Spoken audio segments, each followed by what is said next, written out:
Be a part of the best pro wrestling podcast today by supporting the Going In Raw Patreon. You can enjoy access to the live taping of the show, exclusive merchandise, and patron-only episodes, and so much more. Support Going In Raw today. Click the link in the description.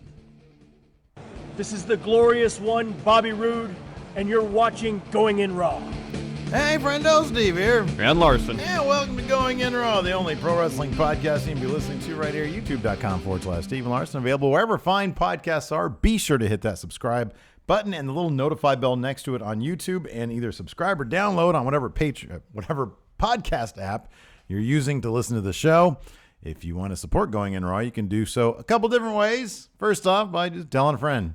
They have a friend who likes wrestling and they don't know about us, let them know. Yeah. You can also leave us a rating or a review on the podcast app that you're using, or you can go to patreon.com/Steven Larson. We have a bevy of reward tiers. If you want to financially help Going In Raw, that's a great way to do it. We're also available at prowrestlingtees.com/Going In Raw.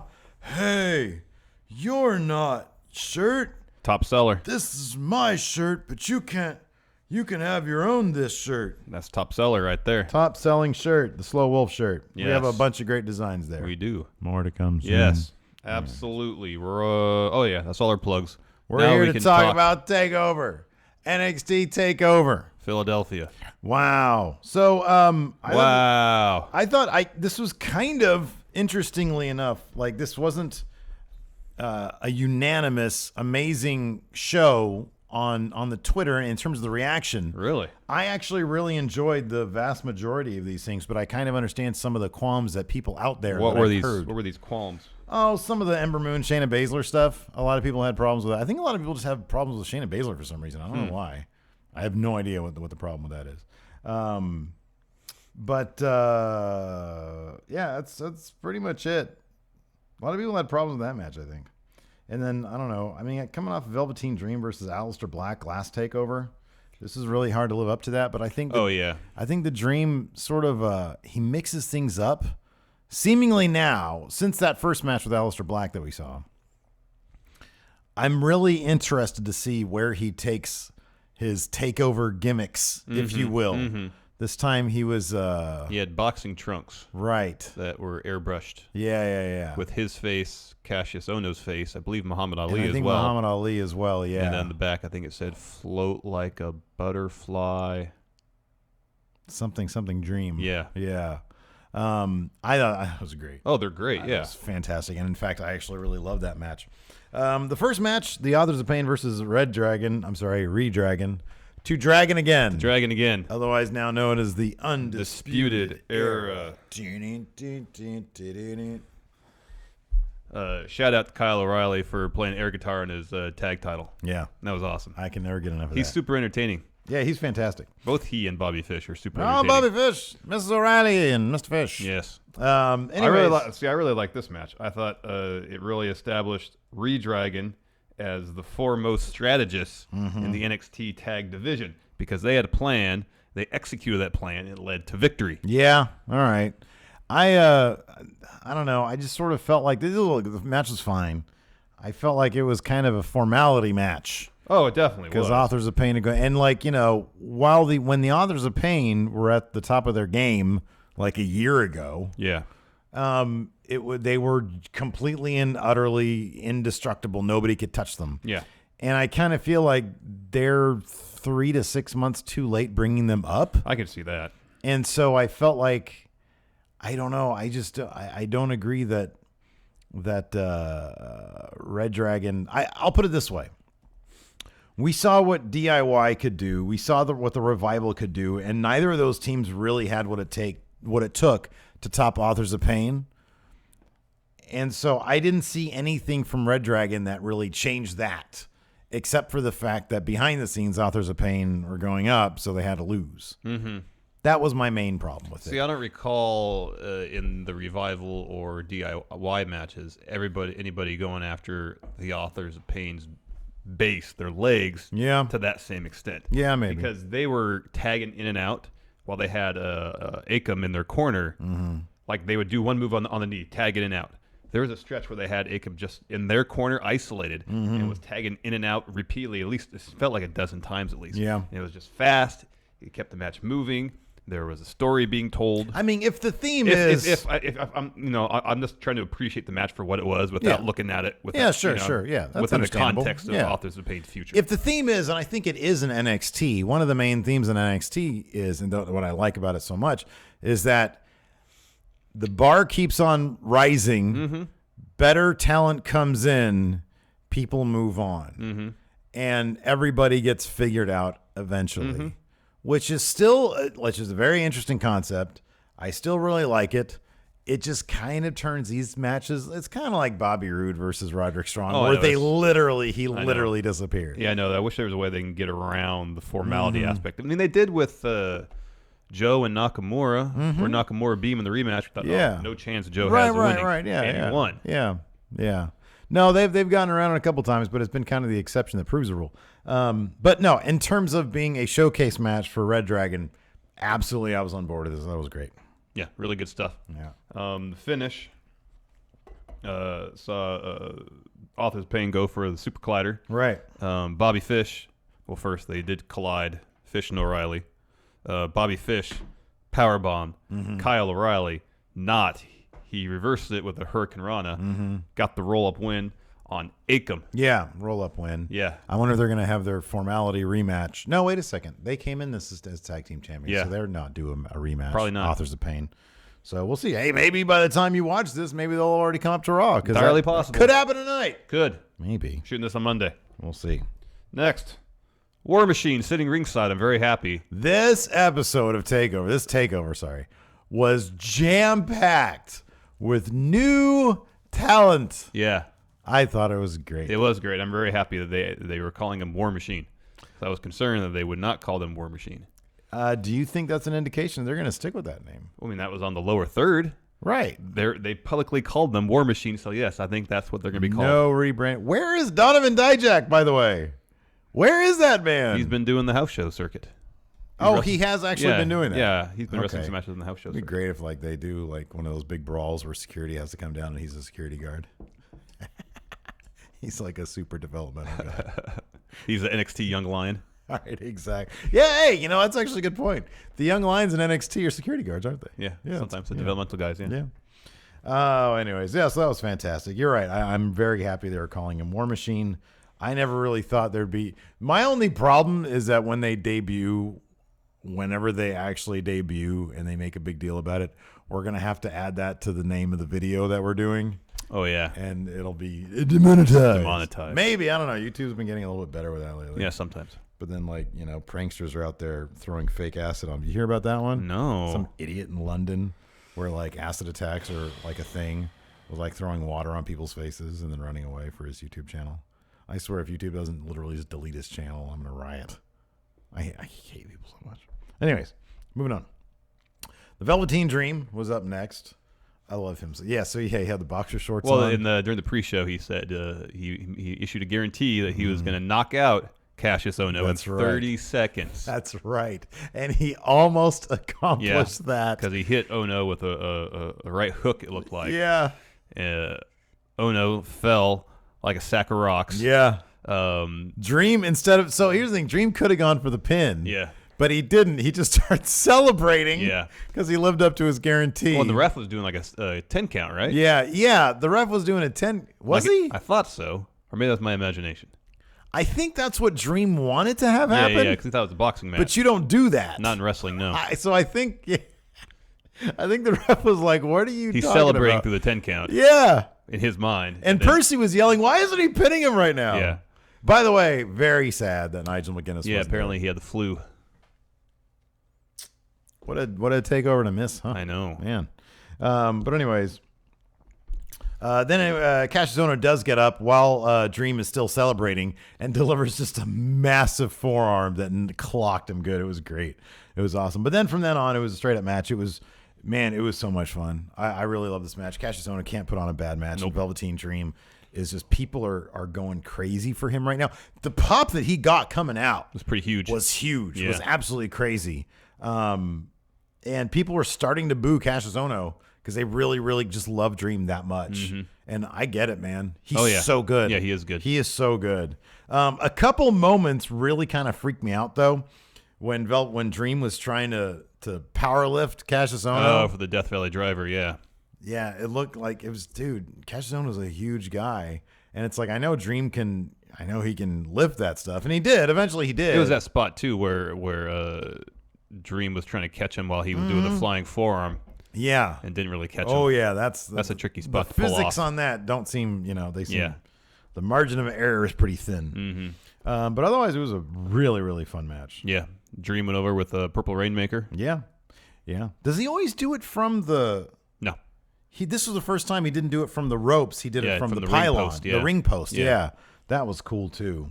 Although it made me wonder, I'm like, is he going to get as much air because he's not springing off the rope? I know, I thought that too. Because I feel like he didn't go quite as high as he usually does. No, he didn't. Because of the spring. But they were making a point of Ono being so far away. Okay. So I guess he went further back and slightly higher up. Ah, okay. Anyways, I love this match. That was great. Yeah. I'm just burning right through this. Yeah, no. We got a lot to talk about for the main event, so. Yeah. Next up, we had Shayna Baszler versus Ember Moon. So before this match happened, I had read that, so on the house show circuit, they'd been doing a thing that we had actually talked about where Shayna would put Ember Moon in a chokehold and not let go, and then that would lead to a DQ. Mm-hmm. So we kind of came to that conclusion. I believe that was going to be the finish of this match or something like it. It didn't happen that way. No. However, so the finish to this, and basically this was Baszler destroying Ember Moon's arm. For the most part, yeah. And to the degree that Ember Moon, the next day of the Rumble, was wrapped up and she was still not selling using it big time. Yeah. So I thought that was great. Yeah, that was good. It's always fun to me also to see somebody, and I don't know what the largest venue Shayna Baszler has performed in front of, but this has to be the biggest one of her career. Yeah. And it's always fun to see how somebody reacts to that. And she did not appear to have any butterflies. I mean, maybe she did, but it wasn't on her face. So that was really, really cool. She just, in my opinion, she just looks so absolutely legit. And as great as Ember Moon is in the ring, and she was doing some really, really good stuff. Oh, she's a fantastic wrestler. In the ring, she's fantastic. It's just still a matter of character for me. I don't really know who she is. Going back to the arm, Baszler does the stomp on Ember Moon's arm, like she did to Dakota Kai.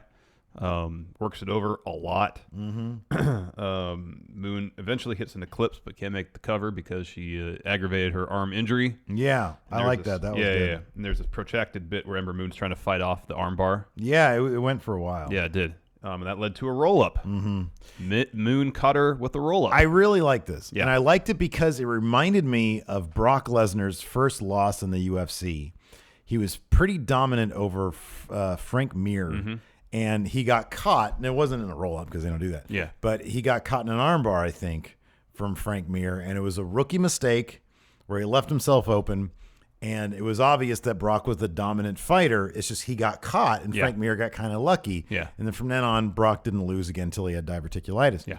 This kind of reminded me of the same thing yeah. because Shayna was fairly dominant through the entire thing, and then at the without she just got caught in a roll up and was beside herself because of it, and Ember Moon eked out a victory. Yep.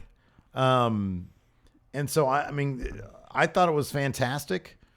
I still think that they just kind of need to hasten Ember Moon going up to Maine because they've never really got her right. Yeah. Like she never won against Asuka.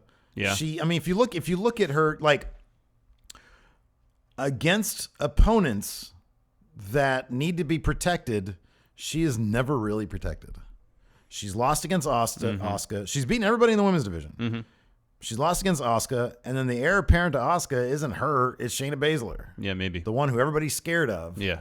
And look at how she won. Yeah. She's not been booked really strong, except for when she's able to hit the eclipse. Maybe it'd be a situation where, say, she goes to Raw, and like when Elias was brought up, we had, mild expectations of what he could accomplish, and they just really did a awesome job with his creative. Yeah. Maybe it's the same thing with Ember Moon. She goes to the right show, whether it be Raw or SmackDown. They get a good story for her. They get a really concrete character for her. It feels like she needs a clean slate. Yeah. To the in-ring work is phenomenal. Oh, no, she's great. But yeah. I think it's just a matter of getting the creative down. I just think that somehow, and I don't know if it's, the best characters are the ones who are just themselves turned up a notch. And Shayna, I just feel like that's her turned up a lot.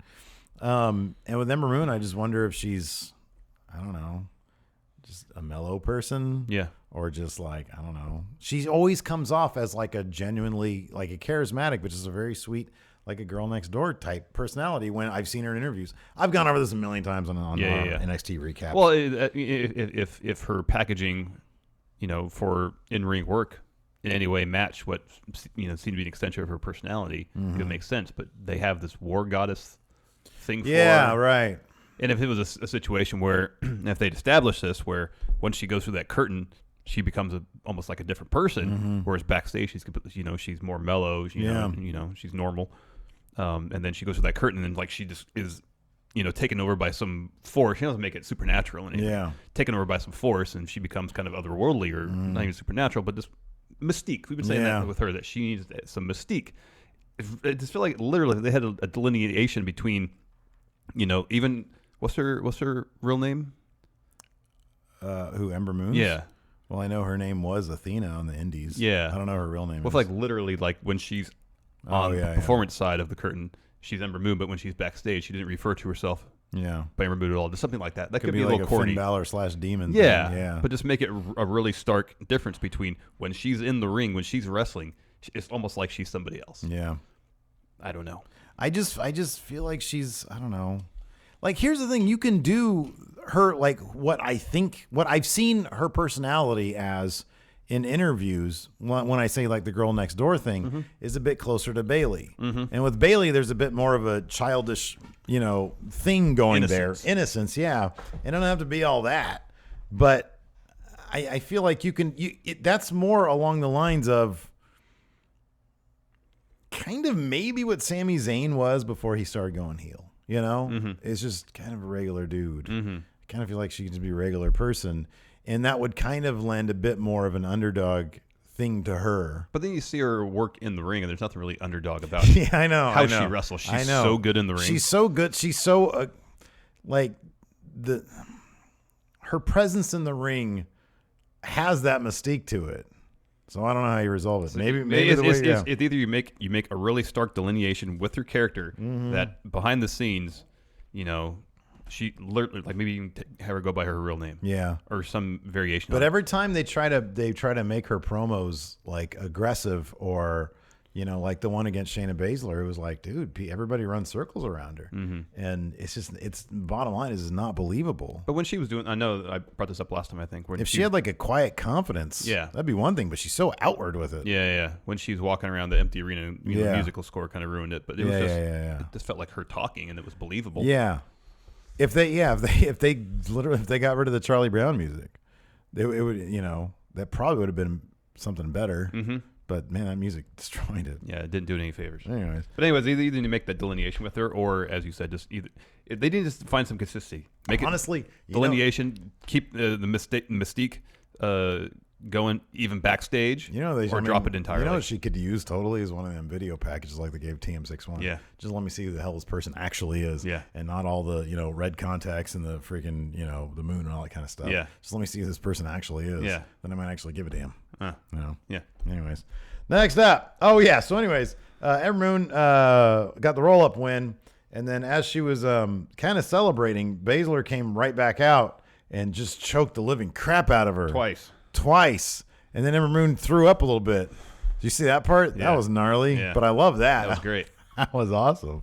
So that was really cool. Shayna Baszler, attempted murder on Ember Moon. Pretty much. That's kind of what I want for my heel. Yeah. I loved it. I thought it was awesome. Yeah.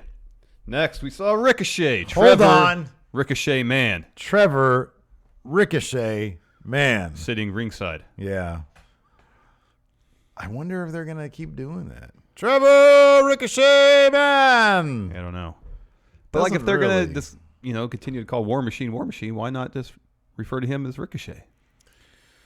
I don't know. Or are they just doing this kind of like a get to know you period with the NXT universe and then slowly get rid of the Ricochet thing?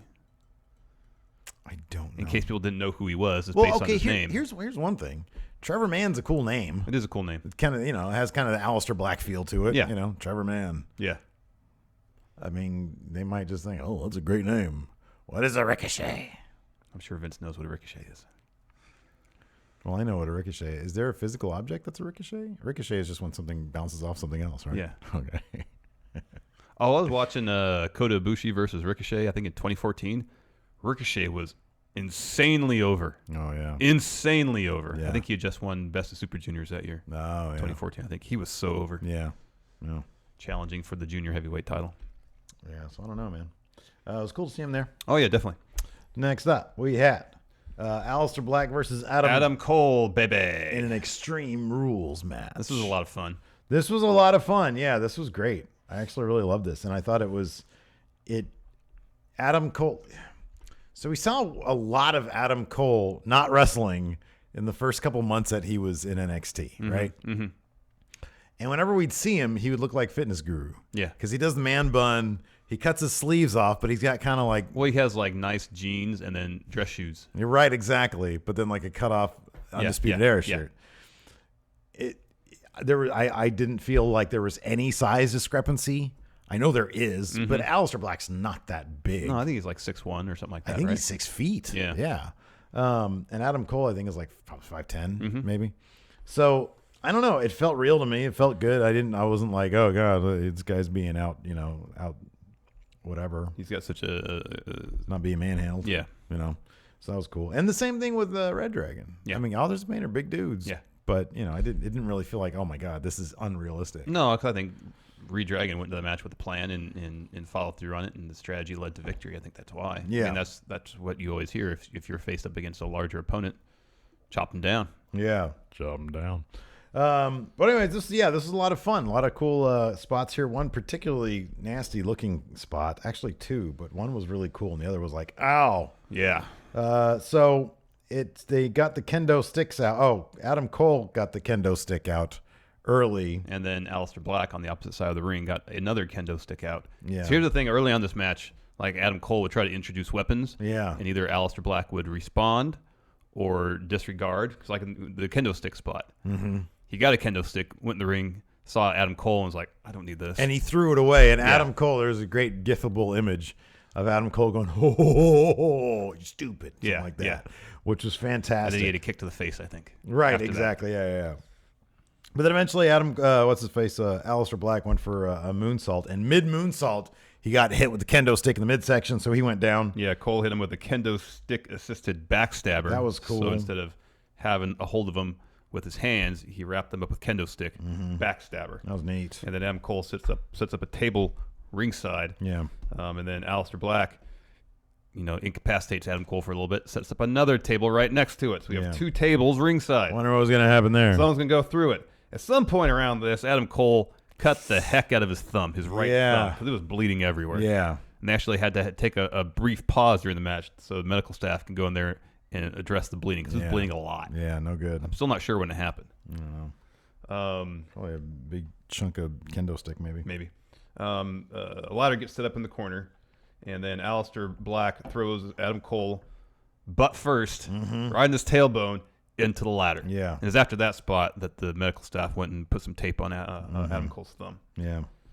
This spot was awesome, where Adam Cole tosses the chair at Aleister when Aleister's on the second rope, and then super kicks him off the turnbuckle through the tables on the outside. Well, he super kicked the chair, which hit Aleister Black's head, which sent him tumbling down. I thought it was interesting. They did like a little headshot with the chair there. Yeah, that was kind of cool. A little bit. Everybody marked out big time over that. That was really cool. That was a really, really good. And then the next high spot was a little rough. Adam Cole sets up two chairs at first facing each other, so the seats were touching, and then reverses them so the backs were facing each other. It's like a triangle of pain right here. Yeah. Aleister Black gets hold of Adam Cole and does a Death Valley driver onto the backs of the chairs across the mid part, I guess, in the middle of Adam Cole's back. Yeah, that looked like it really hurt. Yeah. I mean, I'm sure there's a way, it probably did really hurt. He was pretty gentle. He was pretty gentle putting him down, and then Adam Cole was able to get his feet down right as it hit. So I think, that obviously helps a bit. But that probably still really hurt. But it wasn't like, I don't know. I think it was Brian Alvarez. It was like, oh my God, I can't believe he did that. That was stupid. I know. I saw that too. It's okay. Yeah, these guys know what they're doing. They're professionals. Yeah. So anyways, there was a spot where Aleister hits a sliding knee into chair, which hit Adam Cole. Uh-huh. Going for the pin. Redragon comes in, breaks it up. Yeah. They hit total elimination on Aleister Black. Looks like Adam Cole has control. He's still incapacitated, though. Redragon go take Aleister Black over the announce table area, setting him up from some sort of announce table spot. Who comes, makes the save, Steve? Sanity. Yeah. So they still have the rematch for those tag titles. Yeah, so that was cool. That was cool that that they didn't, because I mean I thought that this was going to be like a takeover of wonky. It had the setup for a takeover of wonky finishes. We mentioned that in our predictions. Yeah. And you know, it wasn't. They didn't do this. No. I mean, Red Dragon got their bit, but Aleister Black still went over, still won. Sanity, ran them off before Adam Cole was able to take advantage of Aleister Black and his precarious spot near the table. Aleister Black was able to get like a double knee stomp. On Cole through the announce table. Yeah. So Adam Cole, baby, went through the announce table. And then Aleister Black hit Black Mass for the win. Yeah. And won the match. Fun match. Were you surprised at this win? You had Cole, I had Black. Surprisingly, like I it wasn't until like right after this match I was like, wait, which match do we disagree on? Because I thought that it was going to be, when I was watching, I was like, yeah, it makes total sense for this to be Adam Cole to win with Redragon's help. But I think when I was thinking about it during predictions, it was like they can't all be wonky finishes. Yeah. And I thought Almas is going to win, so it makes sense for Aleister Black to then take on Almas. Yeah. So I was doing that math, and it turns out I was right. Yeah, I mean, when we did predictions, I thought this was kind of a coin flip. Yeah, still surprising, though. Still kind of surprising. That makes sense. I imagine it would be Aleister Black versus Almas at TakeOver New Orleans. I'd be surprised if it wasn't. They're tapings this week, right? Yes. Yeah. In Atlanta? No. Yeah, I guess so. I think it's the first and second, so I guess it'll be the end of this week. Oh, wow. I believe. Yeah, so yeah, I'd fully expect Aleister Black to challenge the title next. It makes sense. Next up.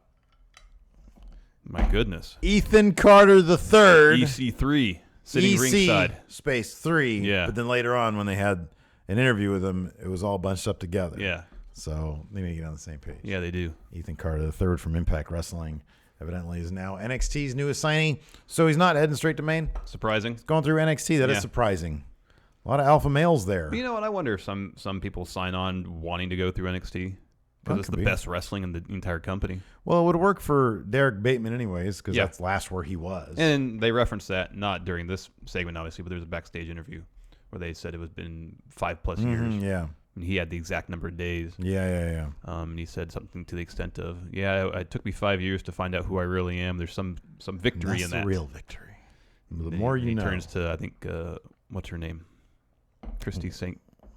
It wasn't Dasha and it wasn't Christy. It was somebody else, but I forget who it was. He turns to her and says, "Thank you very much. I'm very happy to be here." Yeah, that was weird. And then walks away.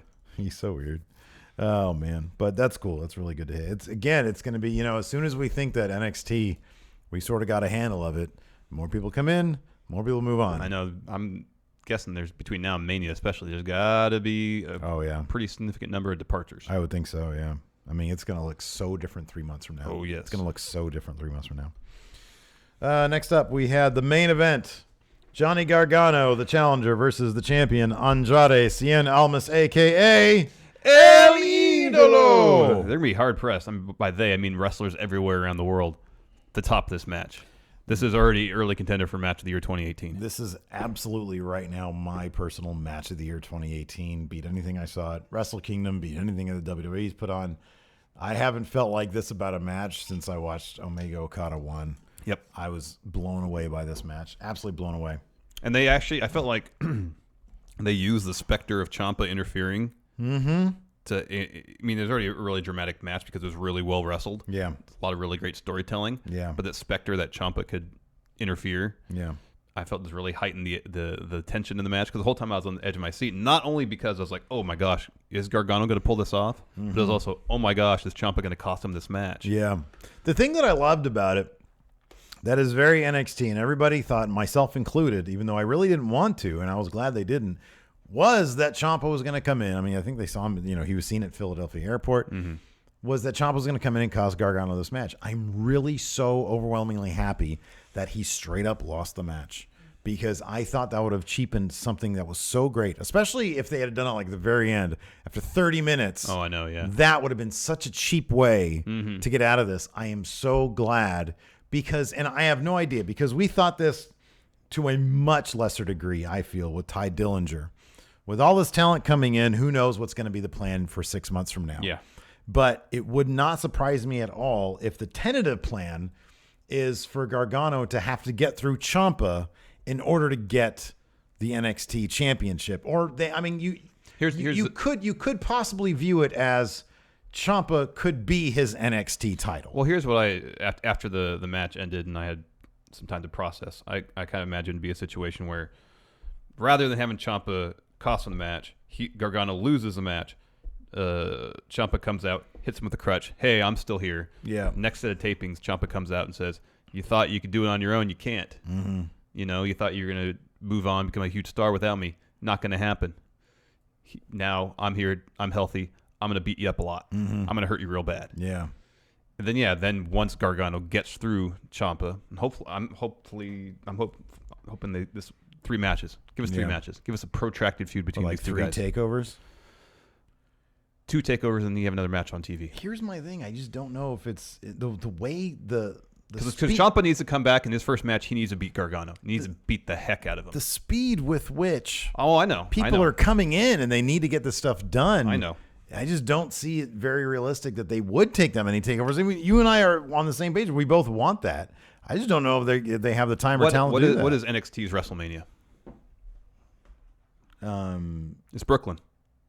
That's their Mania. Yeah, okay, I could see that. There's the last 3 years. Mm-hmm. That's been generally their big speaking deal. their most high profile show with the best card and sometimes the best matches. So the next takeover, we have Gargano Ciampa 1, and Ciampa wipes the floor with Gargano, annihilates him, beats him up, and then Johnny has to take the next 4 months to find himself again. Mm-hmm. He has to finally get over kind of the ghosts of DIY. So by the time we get to Brooklyn 4, then he gets the W. He gets the win there. And then after that, if he's still around, he can move on to the title, or maybe he moves up to Maine or to 205 Live or something. Yeah, I get the feeling that he's going to be titleless in NXT. Quite possibly. Just because the level of talent, the amount of talent that's coming through. Ciampa is his NXT championship. But I think he has to lose. He has to lose that first match, though. Yeah, I would say so. I think for the benefit of the story, he needs to lose that first match. Yeah. But they can have that first match, maybe have something not as substantial on an episode of NXT TV. Maybe it's a wonky finish leading to their final encounter at Brooklyn. Yeah. I am really, I can see that if they build the story right, that could main event the show.